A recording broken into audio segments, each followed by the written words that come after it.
It was a slow night at the Willow Creek police station, the kind of quiet that made every little creak sound louder than it should. Officer Mark Daniels sat behind the front desk, sipping lukewarm coffee and lazily flipping through paperwork. A clock on the wall ticked past 11:47 p.m., and all signs pointed to another uneventful shift. Then the buzzer at the front gate went off. Mark looked up puzzled. No vehicles were expected, and no dispatch had reported activity nearby. He leaned forward toward the monitor, expecting to see maybe a lost traveler or prankster teenager. Instead, what he saw made him sit upright and nearly spill his coffee. A dog stood at the gate. Not just any dog, Max, the station's retired canine, unmistakable with his scarred right ear and graying snout. But he was supposed to be with his handler, living a quiet life since his retirement 2 years earlier. Max's fur was muddy and matted, and his eyes seemed frantic. But that wasn't the most shocking part. Beside Max, clutching his neck tightly, was a young girl, maybe 9 or 10 years old. She was barefoot. Her face was pale and streaked with dirt. Blood ran down her shoulder and arm, soaking the sleeve of her oversized sweatshirt. She didn't look at the camera. She looked down at the dog, trusting him to lead. Mark leaped from his chair and hit the door release button. By the time he reached the lobby, Max had already pushed the glass doors open with his nose, guiding the girl inside. She staggered a few feet before collapsing to the floor. Max immediately circled her and barked loudly, as if demanding someone take action. Other officers rushed in. Sergeant Carla Vance knelt beside the girl, checking her pulse. "She's alive. We need the medic now," she shouted. Max barked again, then sat beside the girl protectively. He didn't let anyone come closer unless she was being treated. The girl clutched a dirty green backpack to her chest and winced if anyone reached for it. "She came all this way with that thing," Carla noted, frowning. "Whatever's inside, she's not letting it go." Mark bent down, speaking softly. "Hey there, sweetheart. You're safe now. No one's going to hurt you." The girl looked up for the first time, her eyes glassy but sharp. She didn't speak. She didn't even nod. But she kept holding that bag like her life depended on it. Soon, the station's small medical team arrived. The nurse, Ellie, worked carefully to bandage the girl's wounds. She had a deep gash on her upper arm and several scrapes on her legs and feet. From the looks of it, she'd been running through the forest. Still, she didn't speak. Max didn't budge, watching the entire time, growling softly if anyone made sudden moves. How the hell did Max find her? One of the officers whispered. No one knew. Max had retired from active service after a decade on the force. He had been the pride of the department, dozens of successful drug busts, 3 missing person finds, and even once saving an officer from an armed suspect. But after retirement, he was adopted by his handler and rarely came near the station again. Until tonight. He walked here from somewhere, Carla murmured, and he brought her with him. "What's her name?" asked Mark. "We don't know," said Ellie. "No ID, no phone, no wallet. Just this backpack, and she won't let it go." Maria Holden, the lead detective, arrived moments later. In her mid-40s, calm under pressure, she immediately took in the scene. Bloodied girl, protective dog, and officers too shocked to ask the obvious. Maria approached slowly, crouching beside the girl, giving her a gentle smile. "You don't have to say anything if you're scared, but we're here to help you. You're safe now." Max made sure of that. At the sound of Max's name, the girl turned her head slightly. Her lip quivered. Then, for the first time, she whispered a word barely audible. "Max." Maria's eyes widened. "Yes, Max? You know him?" The girl nodded, just once. That single motion changed the energy in the room. If she knew Max, and Max had gone out to find her on his own, There had to be more to the story. Something Max knew, something urgent. Maria stood and addressed the room. We need to run every missing child report from the last 3 months. I want facial recognition on this girl. Check state and national databases. Should we take the backpack? An officer asked. No, Maria said firmly. Give it to us when she's ready. Max nudged the girl again, gently licking her arm as she leaned against him for comfort. It was clear she trusted no one, but the old K9. Maria watched them both. She had solved dozens of cases over the years, but something about this moment, this girl, this dog, and that backpack felt different. It felt personal, like a mystery that reached far beyond this quiet station. She glanced down at Max. You've always had good instincts, boy, she said. Let's hope they lead us where we need to go. Outside, the forest surrounding Willow Creek was still and dark. But whatever the girl had escaped from it was out there, waiting, watching, and the real story was only just beginning. The girl didn't speak another word for hours. Despite the warmth of the station, the blanket wrapped around her shoulders, and the gentle kindness of everyone who tried to help, she remained silent. Her eyes followed Max, constantly watching him, as if her safety existed entirely in his presence. He had become her guardian, her comfort, and her translator without ever uttering a word. Detective Maria Holden had seen trauma before, but this child was different. It wasn't just fear she saw in the girl's eyes. It was something deeper, almost like guilt. Something weighed heavily on her small shoulders, something beyond her years. The green backpack was still gripped tight in her arms. Not even the medic, Nurse Ellie, could convince her to release it.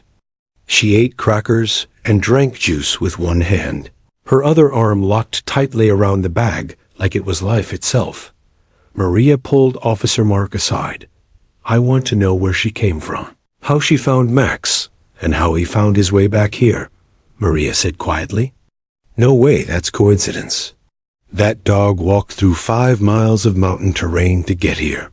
And brought her with him, Mark added. Maria nodded. And that means whatever they ran from is still out there. The girl had no identification. No wallet, no phone.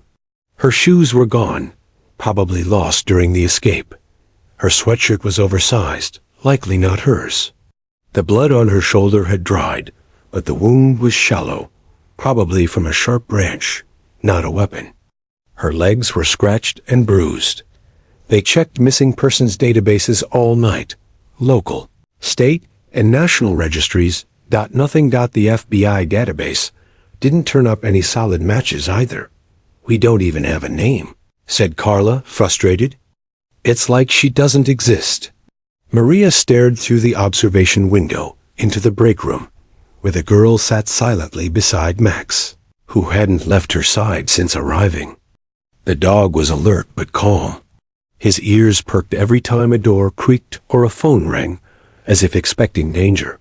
She exists, Maria murmured. We just haven't figured out who she is yet. Suddenly, without warning, the girl stood. She walked carefully to the corner of the room, turned her back to the glass, and began unzipping the green backpack. Officers on duty leaned closer. What's she doing? Carla whispered. The girl knelt down. She placed 3 items on the ground in front of her. First, a small spiral notebook, dirty, the corners bent, several pages stained red. Second, a cracked, old flip phone with a broken antenna and worn buttons. And third, a folded map, torn at the edges and taped back together in several places. She looked at the door. Maria opened it slowly, stepping in alone. I'm Detective Holden, she said gently, crouching at the girl's level. Do you want to tell me what these are? The girl stared at the items. Then she tapped the notebook once, very softly. Maria picked it up carefully and opened the first page. It was handwritten, messy, and sometimes scribbled over. But the entries were clear enough to send a chill down her spine. Day 1. They took Ashley, We were sleeping. I couldn't scream. They'd find me too. Day 5. I saw them put the boys in the van. They said, "One more delivery." I told Max everything. He understands. Day 8. They moved the cages. Max followed them when I couldn't. He came back every night. Day 13. I waited until dark. I ran. When the others were asleep, Max ran with me. We've been walking. We're hiding. Day 14. We're almost safe. Max knows the way. He promised to bring me to the people who help. Maria flipped through the pages, each one a disturbing breadcrumb. Trail of what this girl had endured. She looked back at the girl. Who took Ashley? Maria asked softly. The girl didn't answer. Maria reached for the flip phone next dot. It was ancient, but held a charge. Someone had kept it running. There were only 2 saved numbers. One read, "Do not call." The other was labeled Safe. Maria turned to the officers behind the glass and nodded. Mark quickly got a tech team on decoding the contacts. The final item was the map. It showed the dense woodland area just west of Willow Creek. Red circles were drawn around certain clearings. An X marked what looked like an abandoned trail deep. In the forest miles off any road. Maria pointed to the X. "Is this where you came from?" The girl hesitated, and she nodded once. Maria leaned in. Were there others? The girl looked down. Then she lifted her eyes and whispered, just loud enough to be heard, "Yes?" Maria stood and turned toward the hallway. "We need a team. We're heading out there now." "But it's almost 3 a.m., Carla said. "It's pitch black in those woods." "I don't care if it's midnight or midday," Maria said, already walking toward the briefing room. She risked her life to get here, and Max led her back for a reason. That X on the map might be the only shot we have to save the rest of those kids. She paused at the door and turned back toward the girl. "You did the right thing coming. Here, we're going to stop them, I promise." The girl didn't reply. She simply leaned into Max, who nuzzled her face with his snout. Outside, the stars were fading and the horizon was slowly turning gray with the approach of dawn. But the darkness that girl had escaped still lingered deep in the woods, hiding. Behind shadows and silence. Max had brought her here. Not just to be saved, but to finish something. And the clock was ticking. By 4:15 a.m., the Willow Creek police station was fully alert. What started as a routine shift had transformed into an urgent rescue mission. The girl's backpack, once a mystery, had become the key to unraveling a crime that no one had even known was happening. Her journal entries revealed just enough to horrify, but not enough to find the others. Detective Maria Holden stood at the center of the operations room, flanked by maps, files, and the red-marked trail the girl had carried. With her, officers suited up for a forest search as Max paced at the girl's side. "Ready. Let's be clear," Maria said, addressing the team. "We are not dealing with a random runaway or lost campers. We are dealing with something organized. This girl," she glanced toward the observation room, "escaped from what she described as cages." She marked clear spots in the forest, possibly stash sites or movement locations. And she isn't alone. Officer Carla unfolded the map and pointed to the X. "This spot is about 6 miles into the woods," she said.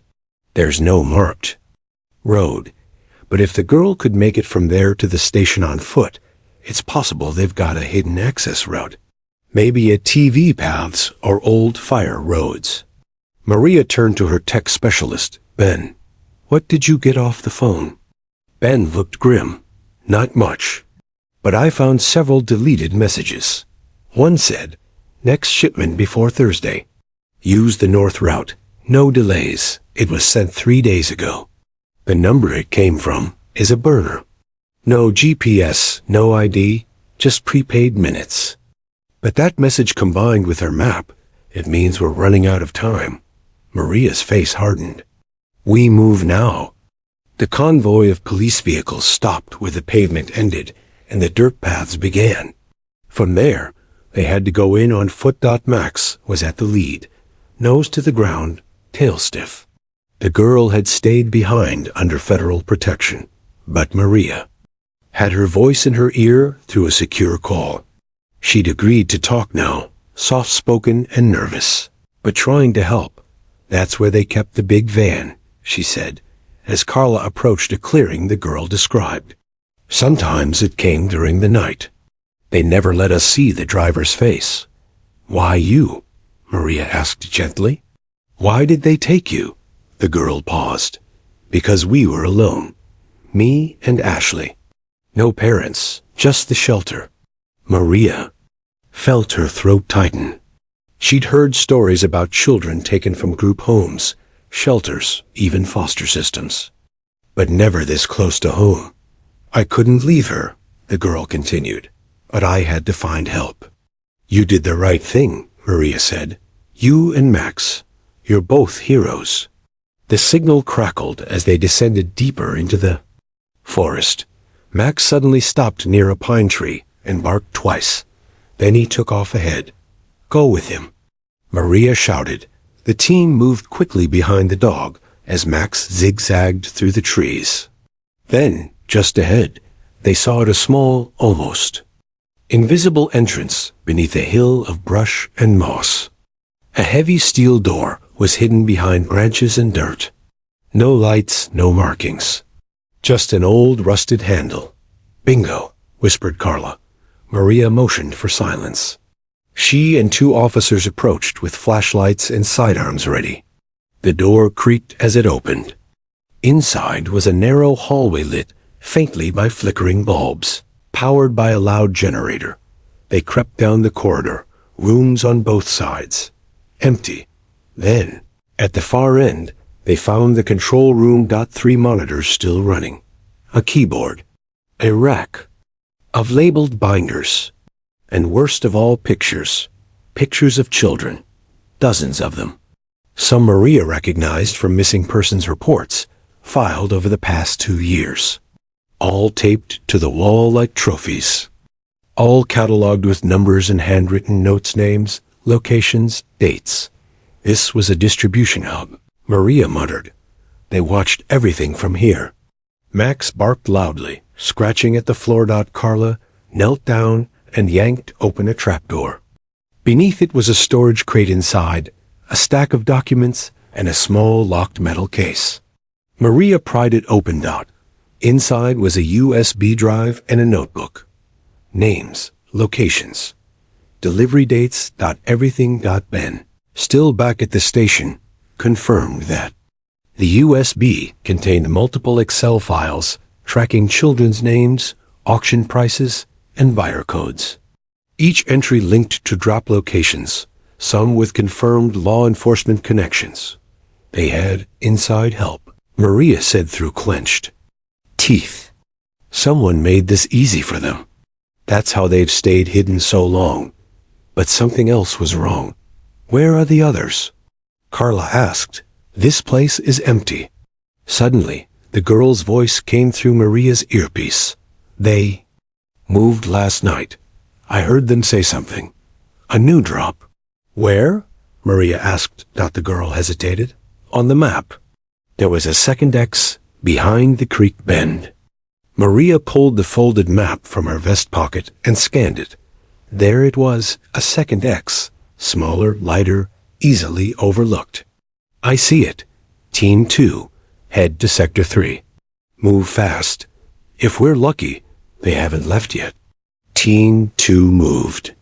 Swiftly, Max now charging forward as if he could smell what they were looking for. They reached the second location in under 20 minutes. And there, hidden behind an old cabin ruin, were 2 vans, one still running.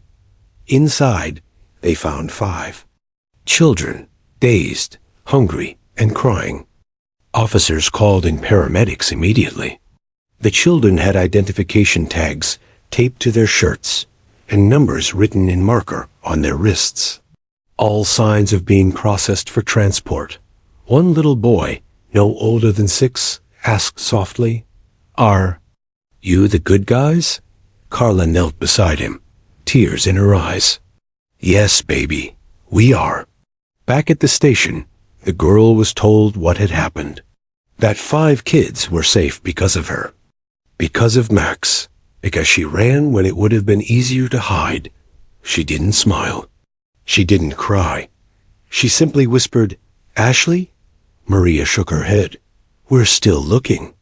But we won't stop. Not now. The girl held Max close, burying her face in his fur. Max wagged his tail slightly, letting out a low whine as if to say, we'll find her. And Maria, who had seen some of the worst humanity had to offer, found herself believing that they would. The air was heavy with damp pine and the stench of gasoline when Maria and her team reached the area marked on the girl's hand-drawn map. It wasn't a location they had noticed at first, just a faded X near the creek bend. But no. After the rescue of 5 children at the transport site, everything the girl had written became urgent truth. Max led them, tail rigid, nose twitching. His pace was determined. He wasn't just searching, he was remembering, retracing his own paw steps. The retired canine, once thought to be living a peaceful life, was now leading the most critical operation of his career. The team cut through underbrush, their boots crunching against dead leaves. The sun had just begun rising, casting slanted beams through the forest canopy. A hush fell over the group as Max stopped near a cluster of thick trees and began pawing the ground. Hold up, said Maria, motioning for silence. There, nearly.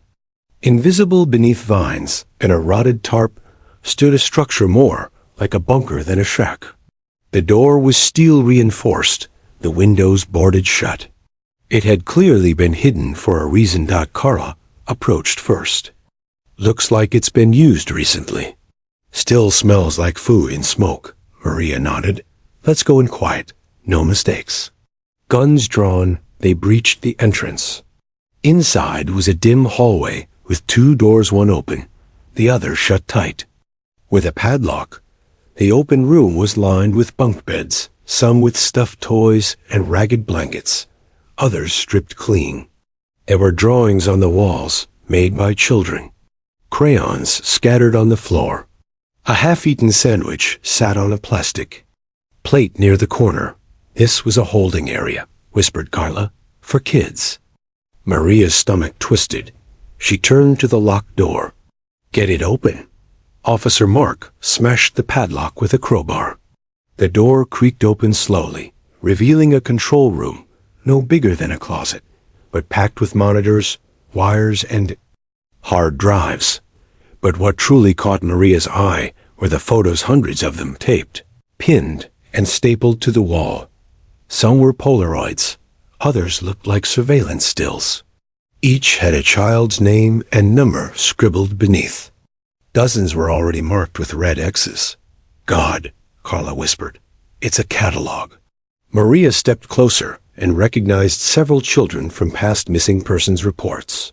Many had been classified as runaways. A few were still listed as no trace. They hadn't run. They had been taken. Max growled lowly, his ears flattening. He began circling a dusty corner of the room where wires fed into a locked metal cabinet bolted to the wall. He barked sharply. Maria opened it and found a stack of flash drives bound together by a rubber band. She handed them to Carla. Get these to Ben right now. Then she turned to another officer. I want fingerprints, footprints, DNA swabs. Everything. This place is a treasure chest of evidence. But as she examined a whiteboard covered in maps and handwritten notes, one entry froze her blood. Drop delayed. The girl escaped. Host must relocate asset. High risk. Monitor the dog. Maria blinked. They knew Max was helping her. Carla looked over her shoulder. How? He was retired? They must have seen him tracking them, Maria said. He must have been following their van. He probably tried to free her the first time. Which means, Mark added, they'll come looking for her. If she knows too much, she's a threat. Maria's mind raced.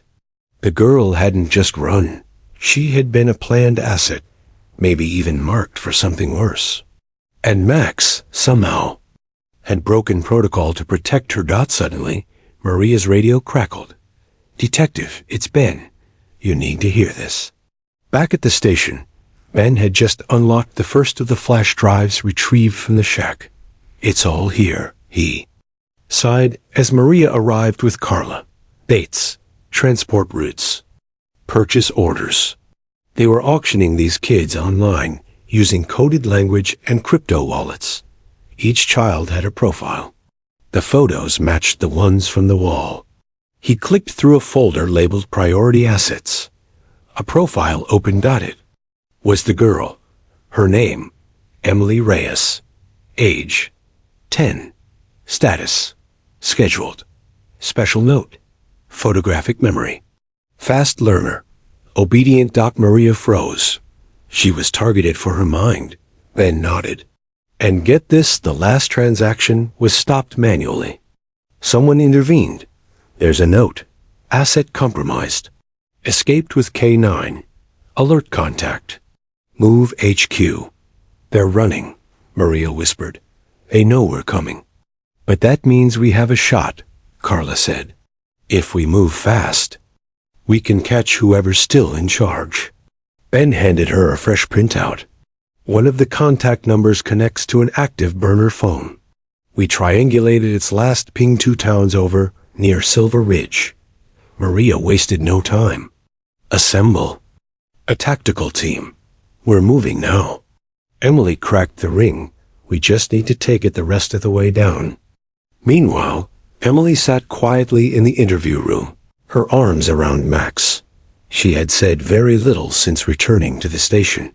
Even with more officers praising her bravery and the rescue of the other children, her face remained blank. Maria entered slowly, carrying a glass of water. You did amazing, Emily.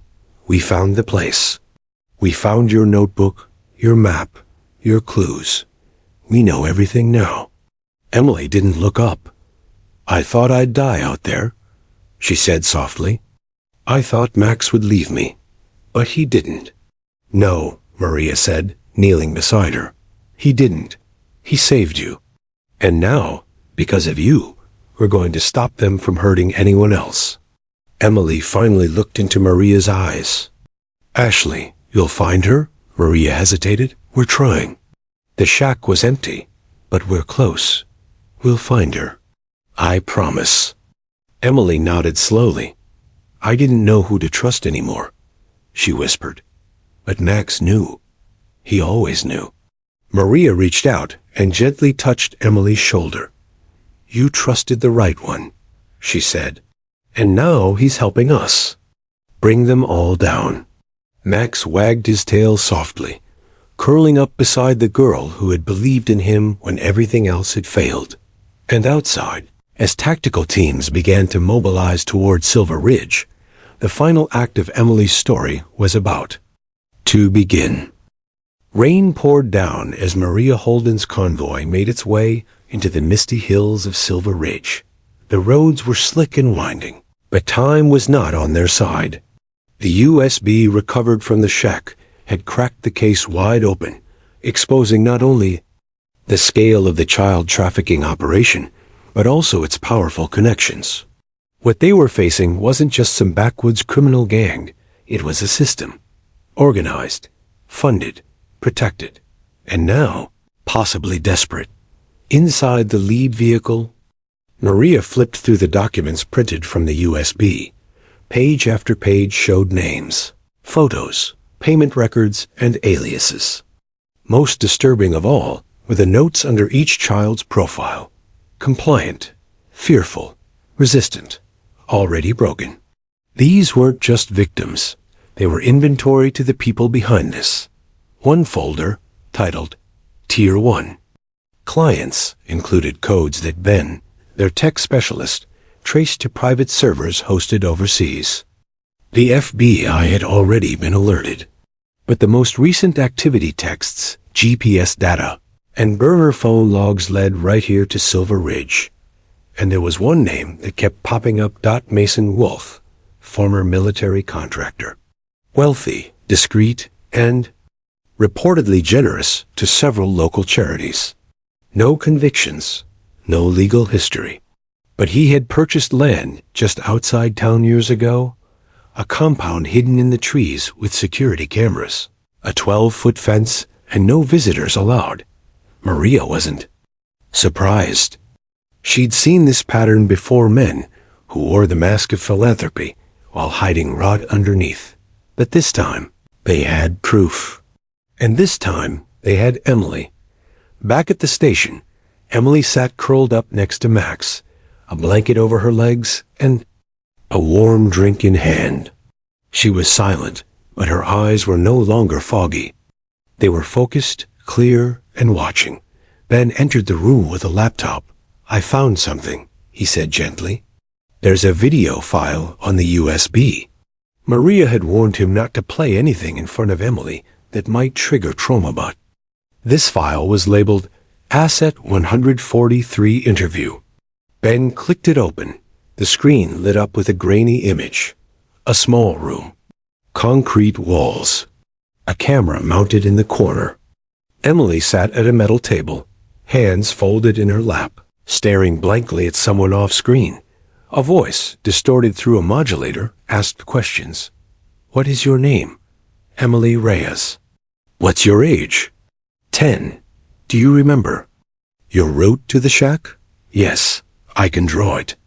Then came the question that made Maria's blood run cold. "Do you trust the dog?" Emily on the screen looked toward the camera and nodded. "He comes back for me every night. He brings me food." "What's the dog's name?" "Max. He's not like them."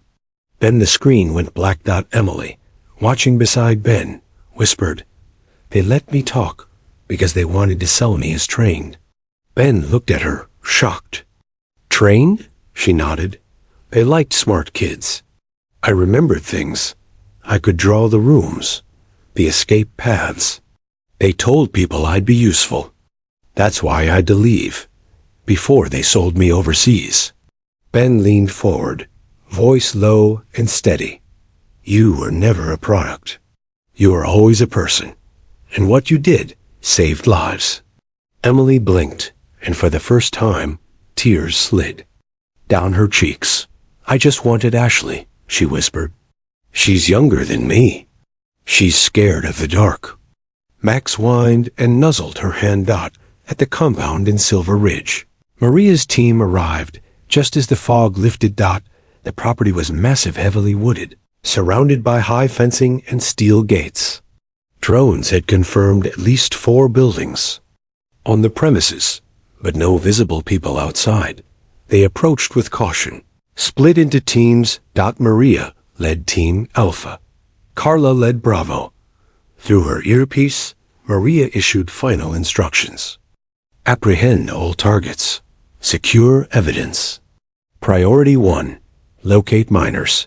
Priority 2, bring Wolf in alive. Then the gates were breached. Officers swept through the main house, first luxurious, sterile, and empty. Dozens of monitors lined the walls, some showing forest cams, others displaying grids of data that matched the USB files. "He was running his side of the network from here," said Carla. "This is where they track the kids." "Check the outbuildings," Maria ordered. "Go now." Team Bravo found the first lead. In a smaller building near the rear of the property, they discovered more beds, smaller, guarded, a lock on the outside, crayon marks on the walls. They had held children here, recently. In a locked drawer, they found hair ties, kids' drawings, and a photo of Emily with Ashley arms around each other, smiling weakly. Maria's breath caught. She was here, then. The radio crackled. "We've got movement," a voice said. "Rear exit. One adult male attempting escape on a TV." Maria turned on her heel. "That's Wolf. Take him down." The chase through the woods was brief. Wolf's TV skidded on wet leaves, and he slammed into a tree. By the time he crawled out, Maria was there, gun drawn. "Mason Wolf, you're under arrest." He held up his hands, lips curled in disdain. "You don't know what you're stepping into, detective." "Oh, I know exactly what I'm stepping into," she said coldly. "But the difference is, I'm not stepping alone. And we've got your whole system in our hands now." He smirked. "You think one girl can bring us down?" Maria stepped closer. "No," she said. "I think one girl and one dog already did." Back at the station, Maria returned to tell Emily the news. Wolf had been captured. His servers were seized. Dozens of officials and clients across the country were being investigated. And most importantly, Ashley had been found. She was in a separate holding site near the compound, rescued by Team Delta. Malnourished, scared, but alive. Emily sat up, her eyes wide. "Ashley? She's safe. You'll see her soon." "She asked about you." Emily broke down crying, finally releasing. Everything she'd held inside for weeks. Max licked her tears, then lay across her lap as if to say, "You did it. It's over." But it wasn't over, not entirely. There would be trials, interviews, testimony, healing. But for the first time, Maria saw something on Emily's face that hadn't been there before. Hope. And she knew that while the system had tried to break her, Emily had chosen to fight back with a notebook, a flip phone, a dog named Max, and a courage no one had expected. Night returned like a heavy curtain, drawing over the town of Willow Creek. The compound had been stormed. Mason Wolf was in custody. Ashley had been rescued, along with over a dozen children found at scattered sites nearby. And yet Maria Holden couldn't shake the feeling that it wasn't over. Something about Wolf's final words lingered in her mind. "You don't know what you're stepping into." It wasn't just arrogance, it was a warning. The deeper they dug into the data, from the USB drive and recovered hard drives, the clearer the truth became. This wasn't just a ring of traffickers. It was a network. Wolf wasn't at the top. He was a middleman. That night, Maria stayed late at the station, poring over decrypted files, while Max lay curled up beside Emily, who was finally asleep in one of the secure restrooms. Ashley was recovering down the hall, reunited with her best friend after days of terror. Despite her injuries and emotional exhaustion, she hadn't left Emily's side since she arrived. Maria's eyes burned as she read a line in a decrypted email. "Client. Arrival confirmed. Retrieval scheduled. Maintain low profile. Surveillance shows canine asset compromised location. Adjust accordingly." A chill ran through her. Canine asset. They were still watching. Around 2 a.m., the security guard monitoring the lot outside.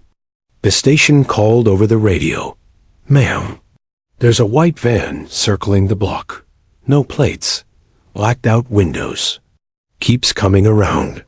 Maria grabbed her sidearm and moved to the security feed monitor. She saw it just as described. A plain white van rolling slowly past the front, turning the corner, and coming back around again. "Get everyone inside on alert," she said sharply. "Seal the perimeter. Move Emily and Ashley to the secure unit downstairs. Now." Officers leapt into motion. Max immediately stood, tail rigid, sensing the shift in energy. He growled low as the alarm lights on the exterior began to flash yellow station lockdown mode. Maria and Carla met outside, armed and flanked by patrol. "Could be someone scoping us out," Carla said. "Or a decoy. Or someone trying to retrieve Emily before she testifies," Maria replied grimly. The van made its third round, then paused across the street, engine idling. "Give the order," Maria said into her radio. Now, lights flooded the lot. Officers surrounded the van within seconds, weapons drawn. The doors flew open. Empty. Not a soul inside. Except Carla stepped forward and peeked inside the rear compartment. She gasped. On the floor was a stuffed animal, Ashley's, and a note taped to it. She's not the only one. And we're still watching. Maria's pulse pounded. This was no rescue attempt. It was a threat. A message. They know we've got them cornered, she muttered. Back inside, Emily was wide awake again. She had sensed something was wrong the moment Max tensed beside her. Maria entered and gently took a seat beside her bed. Emily, we need to talk. The girl looked up, calm but alert. We found a van outside. Someone left this. Maria placed the stuffed rabbit on the bed. It's Ashley's, right? Emily nodded slowly. They took it the night they moved us. She cried and begged them not to. Someone wants you to be scared again, Maria said. But we're not going to let that happen. Emily reached into the inside pocket of her sweatshirt and pulled out something Maria hadn't seen before, a tiny paper scrap, folded tight. She handed it over. What's this? Maria asked. I ripped it from the office wall in the first place they kept us. Before Max found me. It had a number on it, and I knew it mattered. Maria opened it. Inside was a scrawled string of letters and digits. AJX1MDC9240. Ben called in again despite the hour, confirmed it was a code from the USB drive. He cross-referenced it with the Tier 1 client list. Got him, Ben said. Name's Trent Dillard. Wealth manager in DC, high-dollar transactions. Paid top dollar for 3 children under aliases. And where is he now? Maria asked. Ben checked. Flight logs say he flew into Denver yesterday. We cross-checked the van's original GPS signature before they wiped it. It passed within 3 miles of a private airstrip south of here. Maria stared at the monitor. They're trying to extract someone else, she said. Another child. Maybe someone new, or maybe a missed asset. Either way, we're going to stop them. They moved quickly. By 5 a.m., Maria had organized a second strike team in coordination with federal agents now embedded at the station. The media blackout remained in place. If the traffickers suspected they were being tracked, they'd vanish. And worse, they'd take the children with them. Emily sat with Ashley as they were briefed about what might come next. Maria entered the room, crouching beside them. Girls, she said gently, we might need your help again. You've already done so much. But what you remember, what you saw, could be the difference in stopping this. Ashley looked scared, but Emily placed a steady hand on hers. We'll do it, she said firmly. Right, Ash? Ashley nodded, her voice barely a whisper. We just don't want anyone else to go through it. Maria smiled sadly. Neither do we. Max was cleared to travel and loaded into the secure transport van with Maria. Emily and they and Ashley were taken in a separate vehicle under federal escort. The team rolled toward the private airfield with sirens off and hearts racing. At the airfield, security was minimal, just one gate guard and a small hangar. But parked beside the hangar was another white van. This is it, Maria said into her mic. Alpha team, sweep the airfield. Bravo, check the hangar. Delta, secure the van. As she and Max approached, she saw movement near the hangar doors. Hands up, she shouted. A man turned, startled, wearing a pilot's uniform. He dropped his bag and bolted. Max didn't wait. With a burst of energy, the old K-9 launched forward, cutting across the tarmac like a missile. He lunged, teeth bared, and tackled the man to the ground. Maria and 2 agents rushed forward and cuffed him. Inside the hangar, they found a small twin-engine plane prepped for takeoff. Inside the cabin, 2 children, asleep under blankets. Drugged. They were alive. One of them had a bracelet matching. A missing persons report from Nevada. The other, a girl named Talia, had vanished 2 weeks earlier during a foster system transfer. Maria stood in the doorway, heart thudding. They were almost too late. Back at the station that night, Emily and Ashley sat with the other rescued children, drawing pictures and eating real food for the first time in days. Laughter began to creep into the room, like the first rays of sunlight after a storm. Max lay beside Emily, tail gently wagging, his eyes half closed. Maria watched through the glass with quiet pride. The white van hadn't broken them. The threats hadn't stopped them. Instead, it had only made them stronger. Emily had become more than a survivor. She was a symbol. And the old dog beside her, still watching, still protecting, still leading the charge. Weeks passed, but the storm Emily and Max had kicked off had only just begun to shake the country. With the network exposed, arrests followed across 5 states. Clients, guards, brokers, fake foster parents. Everyone whose name appeared on that USB drive was under investigation. What started in the woods of Willow Creek had triggered a nationwide reckoning. And at the center of it all was a 10-year-old girl and a retired K-9 who refused to give up. The courthouse in Willow County was surrounded by federal agents and buzzing media vans. Protesters stood on one side, demanding justice. Victims' families gathered on the other, holding photos and praying silently. Inside, the trial of Mason Wilf, the first domino, was about to begin. Detective Maria Holden stood outside the witness room, adjusting her blazer and scanning her notes. She didn't need them. She knew every detail of the case like it was carved into her bones. Every entry Emily had written in her blood-stained notebook. Every camera angle recovered from Wolf's bunker. Every map. Every code. It all led to this. But the testimony that mattered most wasn't hers. It was Emily's. She had been granted special permission to testify via video from a private chamber in the building. Alongside Ashley and Max, the trauma she had survived was too raw for open court. Even so, when the time came, Emily showed no fear. She sat up straight, spoke clearly, and looked directly into the camera. My name is Emily Reyes. I was taken from a group shelter 4 months ago. I was kept in different places, moved at night, and watched all the time.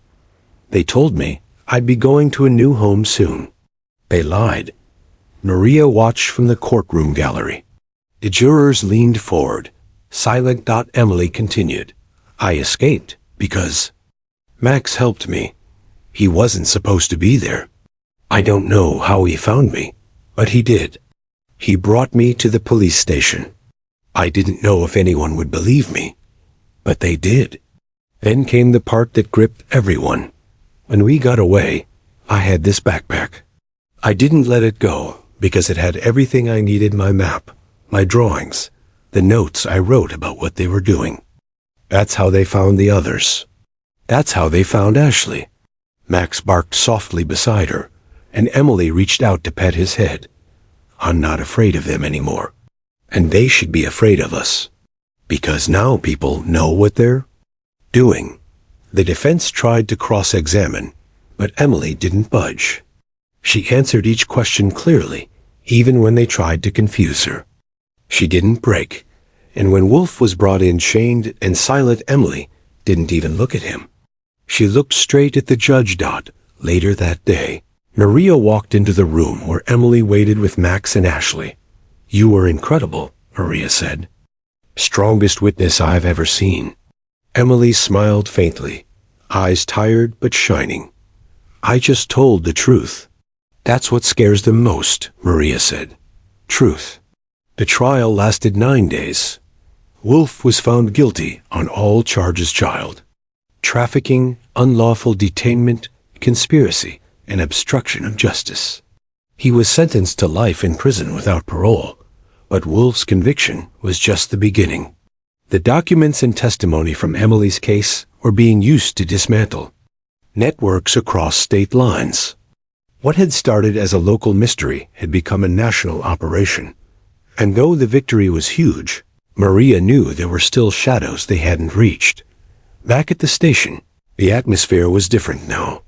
Brighter, hopeful. The break. Room that once held silence and suspicion now rang with voices and laughter. A new section of the wall had been turned into a wall of honor, covered with drawings from the rescued kids.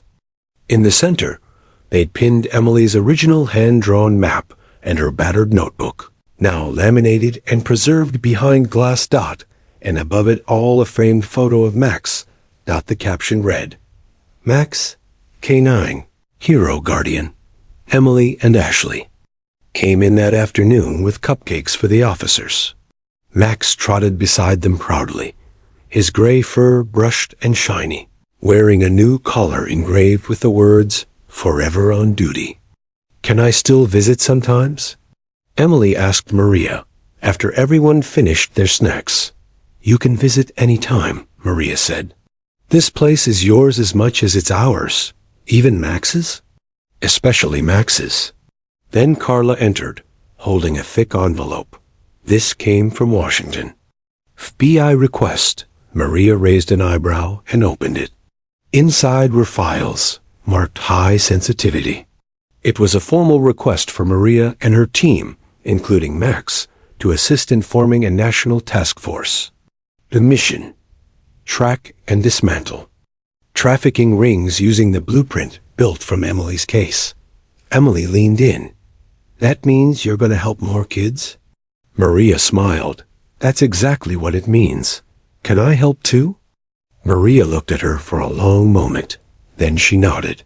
When you're ready, I'll call you first. That night, Maria drove Emily and Ashley to a new home. A real one. They had been placed with a vetted foster family, 2 teachers who had already passed every background check with glowing praise. The girls would be safe now, enrolled in school, therapy sessions, pets, quiet mornings. Still, Emily lingered in the doorway before stepping out of the car. Is it okay if I still draw maps? She asked. Maria smiled. It's more than okay. The world could use more maps from people like you. As she hugged Maria goodbye, Max barked from the back seat, his tail thumping wildly. Bye, Max, Emily whispered. You're my forever dog. Maria watched her walk up the steps and into the arms of her new family. A chapter was closing, but the story wasn't ending. It was growing. Later, back at the station, Maria sat alone in her office. She picked up a photo from her desk. Emily, Ashley, and Max. They were all smiling. Genuinely. She exhaled slowly and whispered, You did it, girl. You really did it. And outside, under the stars of a quiet town that would never forget what happened, the dog who started it all curled up near the station door, ears twitching, eyes watchful, still on guard. Still ready, because heroes don't always wear badges. Sometimes they walk on 4 legs and carry the whole world in their heart. It was spring in Willow Creek, nearly a year after that rainy night, when Max showed up at the station with Emily bloodied, exhausted but determined. In that time, everything had changed. The town had become a symbol of light breaking through darkness. A place where justice was not only served, but started. The courthouse, once a quiet municipal building, now hosted a national conference. Experts, officers, and child advocates from across the country gathered under a single banner, a Max Initiative, united against trafficking. Maria, Holden stood behind the podium in the main hall, flanked by photographs of the children rescued from the network that had once haunted the region. Among them was a smiling photo of Emily and Ashley, now in clean uniforms, arms around each other, sitting on the steps of their new school. And in the center, as always, was Max. He lay peacefully at Maria's feet, tail swishing slowly, ears still alert even after retirement, this time for real. As most of you know, Maria began This started not with a task force, or a judge, or even a detective. It started with a girl. A child who had every reason to stay silent, but chose to speak, who escaped captivity, crossed miles of forest, and refused to let fear dictate her future. And she didn't come alone. She glanced down at Max and smiled. She came with a dog. An old soul who had already done his duty and earned his rest. But when it mattered most, he showed up. Because heroes like Max never stop protecting. U.S. Even when no one's watching. Applause filled the room. But Maria wasn't finished. Today, thanks to Emily's courage and Max's loyalty, over 75 children were saved, dozens of arrests made, 6 trafficking networks destroyed. And we're just getting started. The Max Initiative will ensure no child ever has to carry that kind of burden alone again. As she stepped down, Max trotted beside her, tail still wagging. They walked into a side room where Emily and Ashley waited with their foster parents. Along with Ben, Carla, and several officers who had worked the case from day one. Emily was taller now, more confident. Her drawings had turned into storyboards. She'd even begun designing educational comics to help other kids recognize signs of danger. Was that hard? Emily asked Maria. Maria smiled and handed her the conference program. It was easier than what you did. Ashley stepped forward. Can Max still visit us? He better, Emily added. Or I'm coming back to get him myself. Maria laughed. He'll be there, always. Just then, a local reporter stepped into the room, respectfully asking for a brief interview with Emily. She hesitated and nodded. Okay, but I want Max in it. The article that ran the next morning in newspapers across the state read, Emily, the girl who escaped, shares her story with the world and her dog Max. In the interview, Emily said something that gripped every reader's heart. I thought no one would believe me. But Max did. He believed first. And when some dog believes in you, it's easier to be brave. The town was buzzing. Kids sent letters to the police station every week, some addressed directly to Max. Crayon drawings, thank you cards, even squeaky toys. The mailroom turned into a mini museum of appreciation. One boy from another state wrote, I was scared to tell my teacher about someone hurting me. But when I read what Emily did, I told, I'm safe now. Tell Max he's my hero too. Max's health slowly began to decline with age, but he remained strong. Though his steps became slower, his presence never faded. He received an honorary service medal, an official portrait, and a new engraved collar that read, Max, Guardian of the Lost. The mayor declared a day in his honor, Max Day, where families gathered for a town fair, rescue dogs were showcased, and community officers hosted safety workshops for children. That day, Maria stood with Emily and Ashley as they unveiled a bronze statue in the town, square of a little girl kneeling beside a German shepherd, one hand on his neck, the other holding a backpack. The plaque read, For the brave hearts who run when they're told to hide. For the loyal companions who follow them through the dark. For Max and Emily, who turned fear into fire. One evening, months later, Maria sat on her porch watching the sunset.